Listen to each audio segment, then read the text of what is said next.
आपने कपड़े पीले रंग लिए, क्या आप संत हैं? नहीं।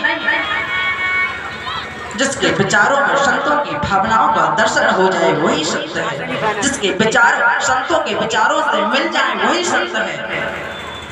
भेष बनाकर कोई संत नहीं होता, घर को त्याग कर कोई संत नहीं होता। कल आप एक कथा सुनेंगे महाराज भरत जी की, जो कुटिया में रह रहे हैं, संत बन गए, फिर भी एक मृग के कारण उनको मृगा का देह मिला, मृग की योनि मिली। घर को त्याग कर कोई संत नहीं होता। जब तक हमारे विचारों में बदलाव नहीं आएगा, हम संत का पीठाधीश भी बन जाए तो भी हमें परमात्मा की प्राप्ति होने वाली नहीं है। इसलिए प्रेम जब अनंत हो गया तो राम राम संत हो गया। जब परमात्मा के लिए हृदय में प्रेम होता है वही संत होता है। सरल हो जाओ, सरल होना ही संत है। हम अपने हृदय से ऐसे कठोर बने हुए हैं और हम अपने आप को संत कहते हैं।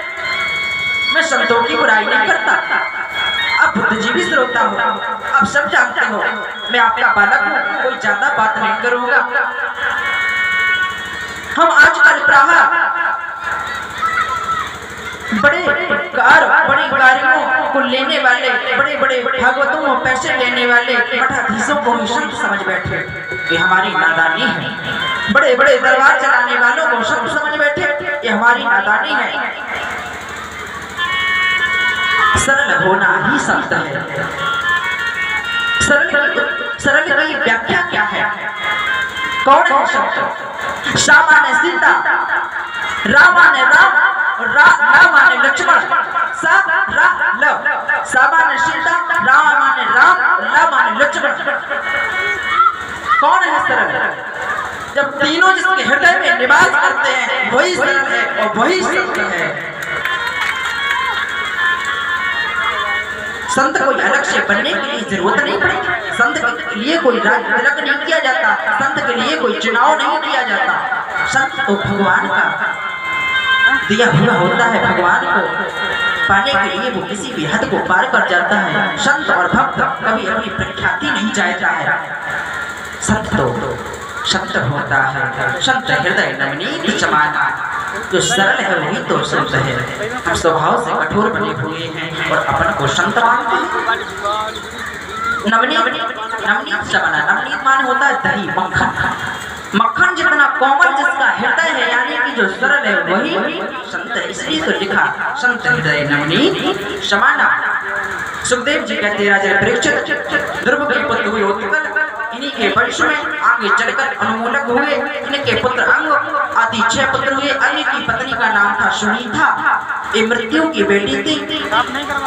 सुनीता नाम कन्या मृत्यो भवितः अग्रशभार्यतश्यामो बहनो विजायतः। विष्णु पुराण 1:13-11 विष्णु पुराण का ये श्लोक। अन्य तो बड़े धर्मात्मा राजा थे, लेकिन इनका जो पुत्र हुआ बैन बड़ा नास्तिक था। एक दिन राजा अंग को विचार आया, ये मेरा पुत्र है, ये बड़ा ही नास्तिक है, ऐसे पुत्र से तो पुत्र ना होना ही अच्छा है। क्योंकि कि पोत्र का पोत्र तो का धन संचय,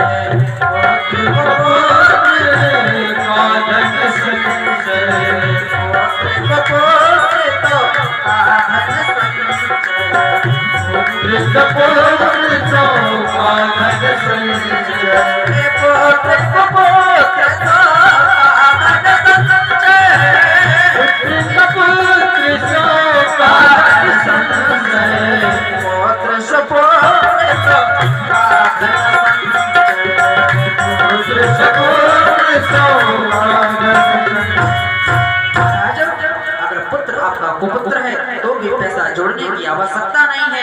लाखों की जायदाद, लाखों की बंगला, गाड़ी, महल, अटारी बनाकर रख दोगे, अगर कुपुत्र निकला तो सब मटिया मैट कर देगा। अगर तुम्हारे पास निर्धन हो, गरीब हो, 10 पैसे भी हैं, अगर पुत्र सुपुत्र निकला तो 10 पैसों को भी 10 लाख बनाने में देर नहीं लगाएगा।